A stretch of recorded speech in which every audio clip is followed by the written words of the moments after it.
이승만 학당 TV 시청자 여러분 안녕하십니까? 저는 권기돈이라고 합니다.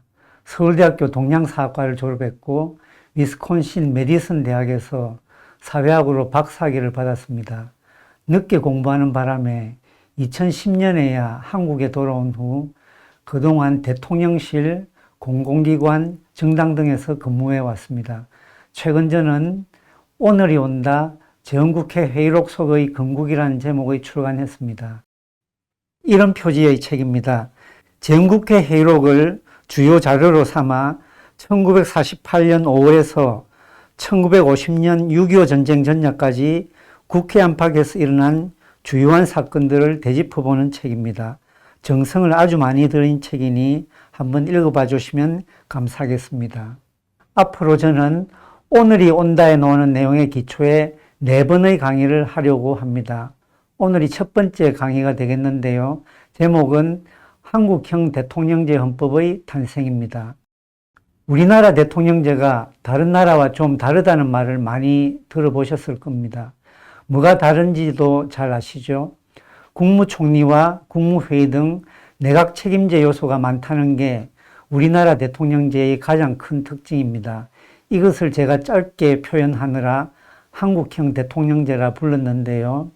이제부터 이 한국형 대통령제 헌법이 어떤 과정을 거쳐 탄생했는지 알아보기로 하겠습니다.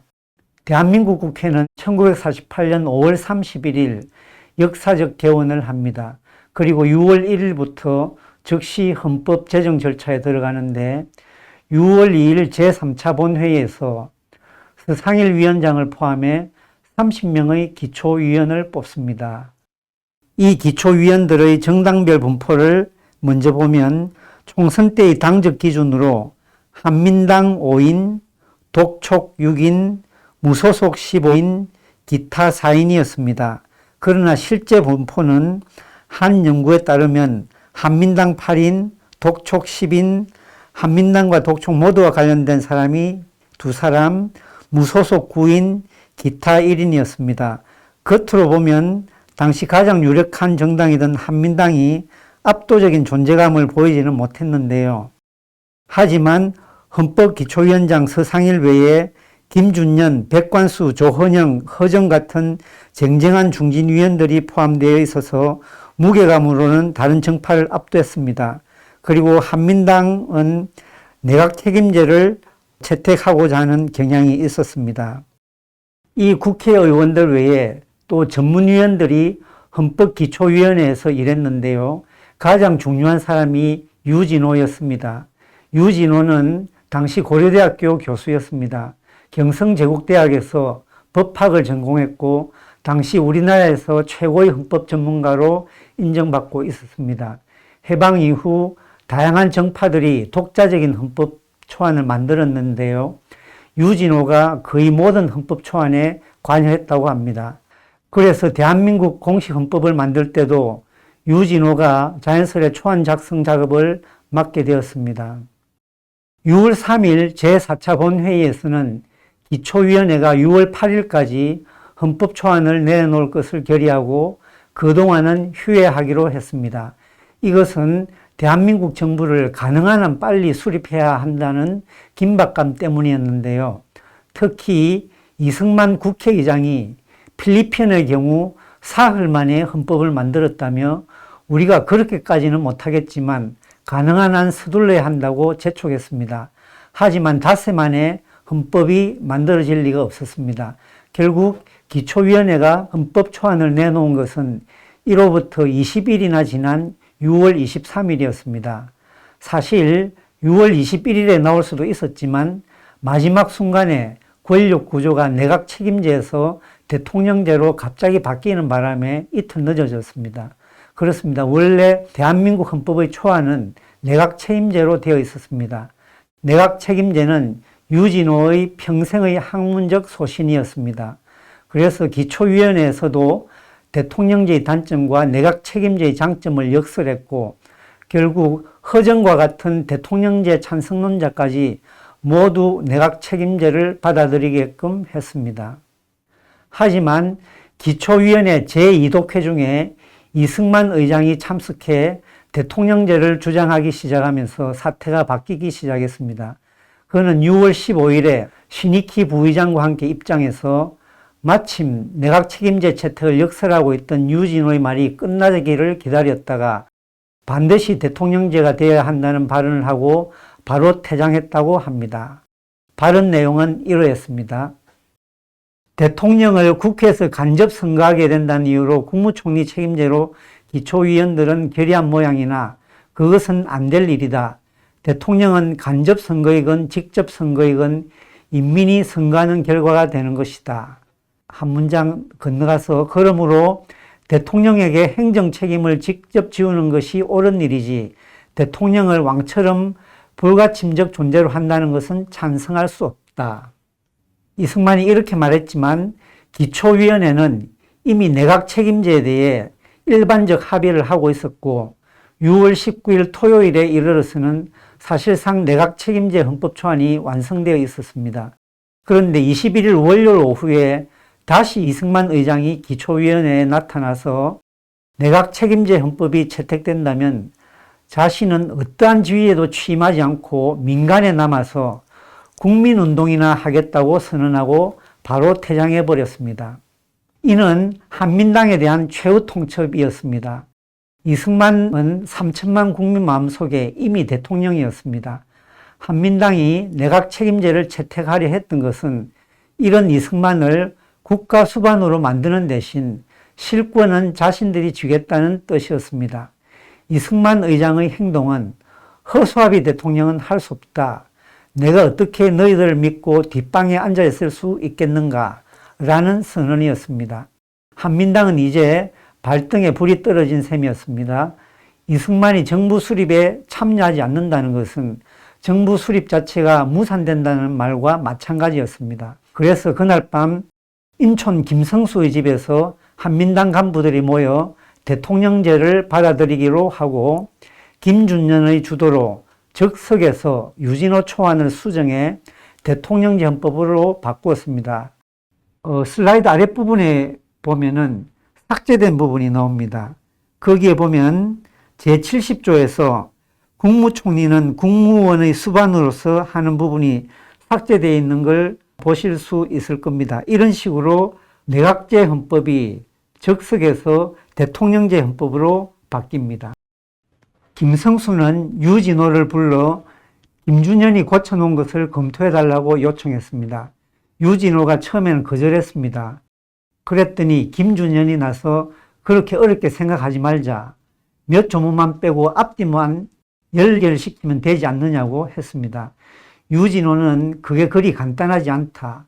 국회의 내각 불신임 결의권이나 정부의 국회 해산권만 손본다고 되는 게 아니라 헌법 초안에는 국무위원의 국회 출석 및 답변의 권리와 의무 등 내각 책임제를 전제로 한 조문이 많다. 이 모든 조문들에 대해 깊이 생각하고 수정을 해야 한다고 대답했습니다. 그러자 김준현은 자기도 알지만 6월 23일에 반드시 상정해야 해서 그럴 시간이 없다면서 고친 게 앞뒤로 연결은 되느냐고 물었습니다. 유진호는 연결은 된다고 답한 후 더 이상의 협조를 하지 않겠다고 선언하고 집으로 돌아왔다고 합니다. 하지만 김준현의 설득으로 유진호는 결국 국회에 출석해서 마지못해 대통령제 헌법 초안의 근본 정신을 설명하게 됩니다. 자기로서는 어처구니 없는 상황이었지만 그 와중에도 내각제적 요소를 조금이라도 더 강화하기 위해 노력하기로 혼자 다짐했습니다. 1948년 6월 23일 제17자 본회의에서 유진호는 헌법 초안 작성자의 자격으로 국회 연단에 올랐습니다. 그는 먼저 자신이 가장 중시한 것은 어떻게 하면 행정권이 흔들리지 않고 안정되는 가운데 강력한 정치가 이루어질 수 있겠는가 하는 것이었다고 말했습니다. 이러한 문제의식이라면 보통은 대통령제를 선호해야 맞지 않나요? 하지만 유진호는 예상과 다른 논리를 펼쳤습니다. 안정적 정부와 강력한 정치를 이루려면 정부와 국회를 따로 떼어놓고 양자가 서로 간섭하지 못하는 게 아니라 오히려 양자의 관계를 밀접히 해놓고 국회의 다수파가 지지한 정부를 수립해야 한다는 겁니다. 국회의 다수에 기초한 정부 형태가 바로 내각 책임제입니다. 내각 책임제의 한 가지 단점이라면 국회와 정부 사이에 일종의 알력 관계가 생기는 경우 국회가 정부를 불신임해 정부가 총사직하거나 정부가 국회를 해산해 국민의 의사를 다시 물어야 하는 사태가 발생한다는 겁니다. 유진호는 이어서 대통령제에 대해 말합니다. 먼저 장점입니다. 대통령제 하에서는 통상 국회의 정부 불신임권이 없기 때문에 정부와 국회 사이에 알력이 생겨도 대통령 임기 동안은 정부가 유지됩니다. 국회는 입법권과 감사를 통해 정부를 제약하거나 견제할 수 있지만 보통 더 이상의 행동은 할 수 없습니다. 하지만 이러한 장점은 단점이기도 한데요. 국회와 정부가 의견을 달리하는 경우에는 이것을 적당하게 조정하는 길이 적어도 법제상으로 없는 것입니다. 정부는 국회 해산권이 없고 국회는 정부에 대한 불신임권이 없으므로 의견 차이를 해결할 수 없다는 것이 대통령제의 가장 큰 약점입니다. 어떤 분들은 법제상 방법이 없지 않다, 대통령 탄핵이 있지 않느냐고 하실지 모르지만 탄핵은 대통령이 어떤 범죄 행위를 저질러야 가능하지 정치적, 정책적 견해 차이로 탄핵에 들어갈 수는 없습니다. 현대 정치학자들은 이처럼 정상적으로 해소될 수 없는 정부와 국회의 대결 상황을 흔히 교착이라 부릅니다. 이렇게 내각 책임제와 대통령제의 장단점을 설명한 후에 유진호는 헌법기초위원회에서는 건국 초기에 안정된 정부와 강력한 정치를 도모하기 위해 대통령제를 채택하기로 했다고 말했습니다. 바로 위에서는 내각 책임제가 안정된 정부와 강력한 정치에 알맞다고 하더니 지금은 똑같은 이유로 대통령제를 채택했다고 하는 건 자가당착 아닌가요? 하지만 유진호는 답을 준비해 놓고 있었습니다. 바로 헌법 초안의 대통령제가 미국식의 순수 대통령제가 아니라 내각 책임제 요소를 많이 가진 대통령제임을 강조한 것입니다. 미국식 대통령제와 달리 우리의 경우 장관들이 국회에 출석해서 발언할 수 있고 또 국회 요구가 있으면 출석해서 발언을 해야 할 의무가 있습니다. 그래서 국회와 정부가 미국식으로 아주 갈려져 있지 않고 항상 밀접한 연락을 할 수 있게 되어 있다는 것입니다. 또한 미국에서는 장관들이 합의체를 형성하고 있지 않지만 우리는 국무원 제도를 둬서 대통령의 권한에 속한 중요 국책도 합의제로 의결하도록 되어 있다는 것입니다. 이렇게 좌충우돌하면서 유진호는 대통령제 헌법 초안을 최대한 내각 책임제 쪽으로 몰고 갈 결심이었습니다. 두 단계 전략이었는데요. 첫 번째 전략은 남아있는 내각 책임제적 조문을 적극적으로 해석해서 나아가는 것. 두 번째는 아예 법조문을 새로 만들어서 나아가는 것이었습니다. 국회 토론 과정에서는 대통령제 찬성론과 내각 책임제 찬성론이 팽팽히 맞섰는데 사실 전반적으로는 내각 책임제가 우세했습니다. 어떤 제도를 택하든 이승만이 국가 수반이 되는 것은 당연한 상황에서 대통령제를 택하면 이승만이 행정부 수반까지 겸하게 되고 그러면 다른 정치 세력은 권력을 전혀 누릴 수 없었기 때문이죠. 또한 그 당시에도 국회의원들은 대통령제가 독재를 흐를 가능성이 있다고 생각하는 사람들이 적지 않았고 그래서 대통령제 찬성론자들조차 이에 대한 견제장치는 필요하다고 여겼습니다. 유진호는 국회의 이런 분위기를 충분히 이용했습니다. 우선 조문 해석을 통해 내각 책임제 쪽으로 가는 전략은 예컨대 6월 28일 제19차 본회의 제1독회에서 구사되었습니다. 제67조 국무원은 대통령과 국무총리, 기타의 국무위원으로 조직된 합의체로서 대통령의 권한에 속한 중요 국책을 의결한다는 조항과 관련해 대통령의 의견이 국무원의 합의와 상반되는 경우는 어떻게 되느냐는 질문이 나왔습니다. 이에 대해 전문위원 권승열은 대통령의 권한에 속하는 일은 궁극적으로 대통령이 하는 것이라며 대통령의 의사가 국무원의 결의와 상반된다면 집행을 하지 않아도 된다는 취지의 대답을 했습니다. 하지만 한민당 김준현 의원의 생각은 달랐습니다. 국무원은 합의체이고 대통령이 그 의장이라도 한 명의 구성원인 이상 국무원이 다수결로 결정한 것은 대통령이라도 복종해야 하며 이것이 우리 대통령제와 미국 대통령제가 다른 이유라는 것이었습니다. 유진호도 김준영과 똑같이 국무원은 대통령에 속하는 권한에 대해서 전부 의결을 하고 대통령은 국무원 회의의 의장으로 국무원 회의의 의결에 따라 집행해야 할 것으로 생각한다고 대답한 것입니다. 김준영과 유진호가 이 조항을 이렇게 해석하는 것은 이해가 가지만 사실 대통령제 하에서 국무위원들이 대통령의 생각에 따르지 않는다는 것은 보통 상상하기 힘듭니다. 물론 그 당시는 국무위원들이 어느 정도 자율성을 가져야 한다고 생각했던 것 같습니다. 하지만 여전히 헌법조항에 대한 해석만으로는 내각 책임제의 방향으로 가는 게 쉽지 않았을 겁니다. 그래서 유진호에게는 이보다 더 확실한 조항이 필요했고 그것이 국무총리를 국회에서 인준받도록 하고 국무위원 임명은 국무총리의 제청에 의해 하도록 하는 것이었습니다. 이 두 조항만 헌법에 들어간다면 해석을 통해 내각 책임제 방향으로 많이 갈 수 있다는 것이 유진호의 계산이었습니다. 그래서 유진호는 6월 30일 헌법안 제1독회를 끝내기 직전에 발언권을 얻어 우리 헌법의 초안이 잘못하면 대통령 독재 정치가 될 수도 있지 않겠느냐는 이야기가 있다면서 이에 대한 예방책으로 위의 두 조항에 대해 이야기를 했습니다. 그리고 7월 6일 제26차 본회의에서 두 조항에 대한 표결이 이루어졌는데 국무총리의 국회의원 인준은 가결되었지만 국무총리의 국무위원 제청권은 부결되었습니다. 국무총리에게 국무위원 제청권을 주면 대통령의 권력이 지나치게 제약된다는 것이 의원들의 중론이었던 것입니다. 유진호는 내각 책임제 쪽으로 몰고 가려는 자신의 계획이 최종적으로 무산된 것을 몹시 아쉬워했습니다. 하지만 그래도 공로를 인정받아서 초대 내각에서 법제처장의 자리에 오르게 됩니다. 우리나라의 대통령제가 미국의 대통령제와 달리 내각 책임제 요소를 많이 가지게 된 것은 행인지 불행인지 이처럼 우연의 산물이었습니다.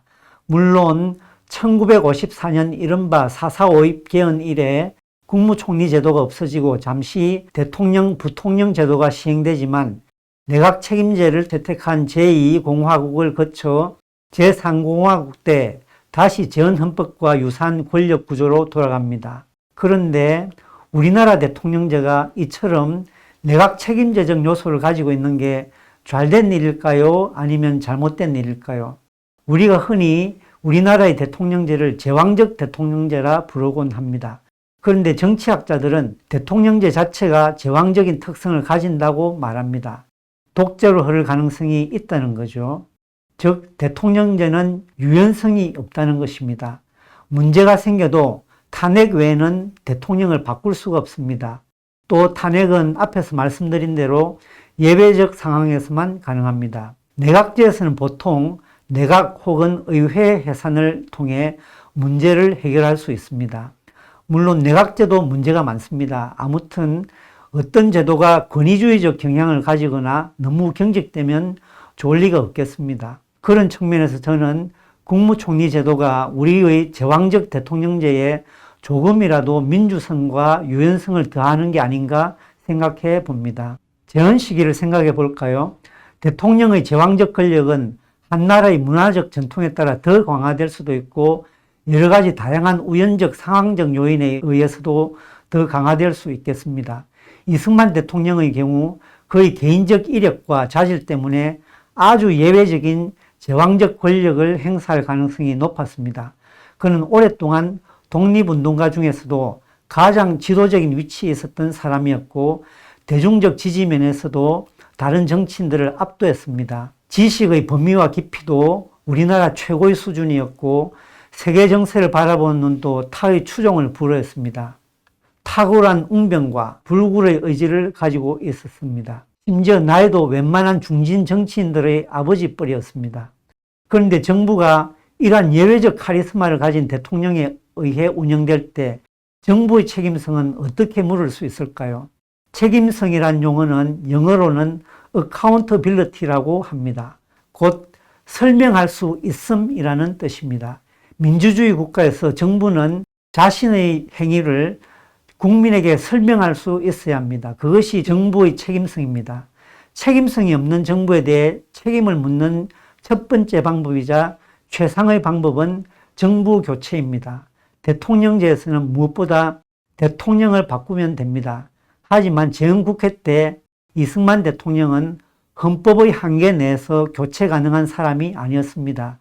즉 재원 의원들의 임기가 2년이었기 때문에 4년 임기의 이 대통령을 교체할 수는 없었습니다.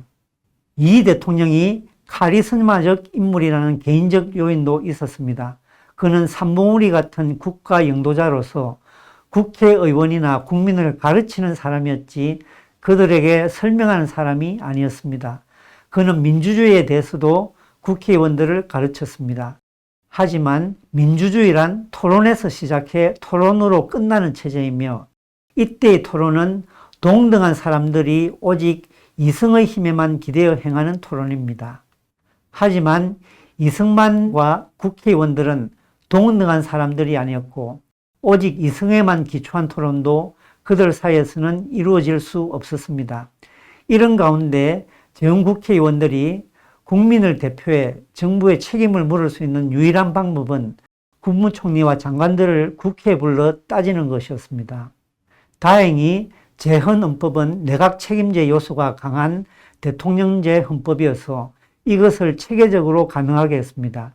재헌의원들은 국무회의를 명실상부한 독립기관으로 보았고 국무총리를 큰 실권이 있는 자리로 보았습니다. 국회는 헌법의 내각 책임제적 조항을 철저히 이용해 정부의 책임성을 따졌습니다. 크고 작은 일이 있을 때마다 총리와 장관들을 국회로 불러 혼을 냈습니다. 총리와 장관들은 무슨 사안이 생겨 국회에 불려나갈 때면 그 사안에 대해 상세히 설명해야 했습니다. 국회는 또한 특정 장관에 대한 해임 결의안을 자주 냈고 내각 총사퇴 결의안도 두세 차례 통과시켰습니다. 물론 법적으로 실효성이 없는 것이었지만 이러한 결의안은 대통령에게 큰 정치적 부담을 주었습니다. 그렇게 해서 장관이 교체된 것도 여러 번이었습니다. 국회는 심지어 대통령도 여러 차례 국회에 출석하게 했습니다.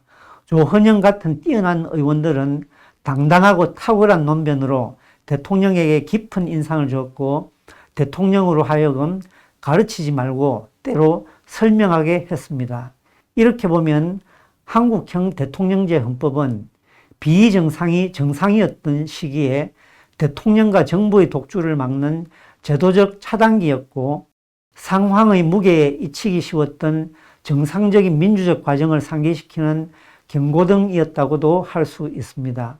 훗날 국회의사당이 여의도로 옮겨갔을 때 서강대교는 견자교로 불리게 되었습니다. 견자교, 개새끼 다리라는 뜻입니다.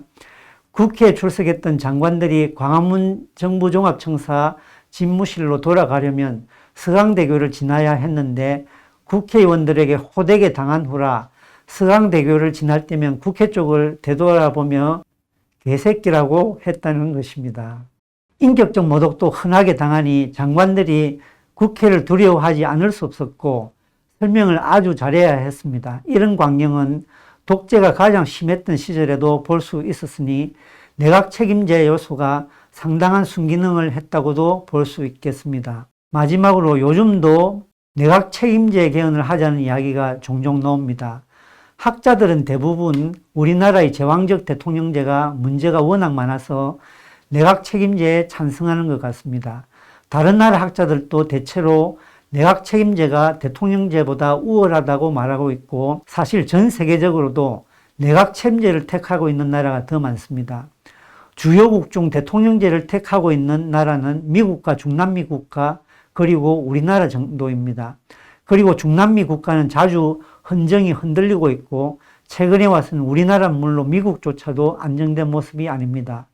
이런 사실을 생각하면 우리도 내각 책임제로 가는 게 좋을 것 같습니다. 하지만 실제로 그쪽으로 가기는 쉽지 않을 것 같습니다.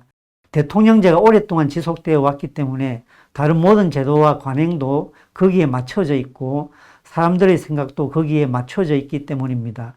급격한 변화보다는 문제를 조금씩 고쳐가는 게 현실적인 방법인 것 같습니다. 오늘 강의는 이것으로 마치겠습니다. 감사합니다.